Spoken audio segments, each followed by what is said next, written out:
Como eu falei para vocês, voltei para terminar aquele assunto. Bora lá. Falei para vocês, tá até aqui no quadro, não apaguei ainda não. Falei para vocês agora há pouco sobre retas paralelas cortadas por ângulos em transversal e expliquei para vocês o que eram ângulos concorrentes. Faltou falar o que eram ângulos alternos e ângulos colaterais. Bora lá. Toda vez que a gente fala desse tipo de ângulo, tem a ver com essa danada dessa reta transversal, tá? Quando a gente fala que os ângulos são alternos, é que esses ângulos a gente vai olhar pulando essa reta. Só que tem duas coisas que eu quero que vocês prestem atenção. Quando eu desenho aquelas retas, existe duas divisões, que é a parte interna e a parte externa, que eu quero que vocês prestem atenção agora.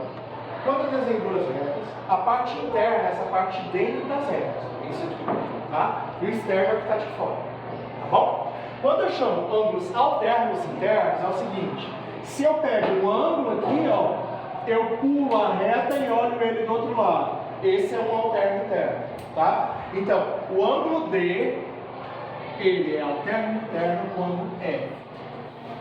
Significa que se esse ângulo vale 120 graus, aqui também vale 120 graus, tá? Qual que é o outro alterno interno? C e E. Igual a E. Tá. Alterno interno. A parte interna. Parte externa é do lado de fora. Então, ó, se eu pegar esse lado, eu pulo a reta, porque alternou, e a gente vai olhar lá embaixo. Então, o A tem o mesmo tamanho do H. A tem o mesmo tamanho do H. E depois o B tem o mesmo tamanho do G. Ok? Então, interno é a parte de dentro, externo a parte de fora. E se eu alternar os ângulos, eles têm a mesma medida. Ok? E agora a gente vai para os colaterais, para terminar esse assunto.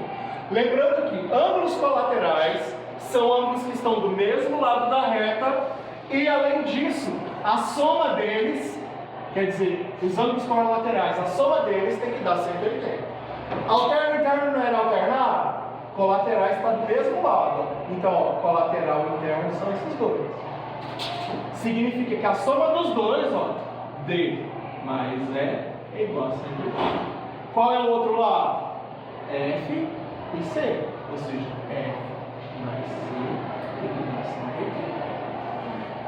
180. Alterno interno é igual, colaterais 180. Ó, agora vamos olhar para a parte externa. Qual que está do mesmo lado? É o A e quem? Então eu tenho que A mais H também tem que dar 180. E do outro lado da reta, B e G. B mais G igual a 180. Isso significa o seguinte: se eu falar que o D vale 120, quanto que vale o E? 60. Porque a soma tem que dar 180. Tá? Quando eu acho esses dois, ó, o restante fica fácil. Se aqui vale 120, com certeza o C tem que vale 60, que a soma dos dois dá 180. E se aqui vale 60, esse aqui com C 120. Tá vendo que eles são trocados? Isso que volta atrás, ó. Esse e esse são iguais por quê? Porque eles são alternos internos. Esse e esses são iguais por quê? Porque eles são alternos internos. Isso vale também para os externos. Ó, o que eu quero que vocês prestem atenção nisso aqui? Tudo vem disso. Lembra que eu dei só um ângulo e depois descobri todos? Então, se você tem um ângulo só, você descobre todo mundo.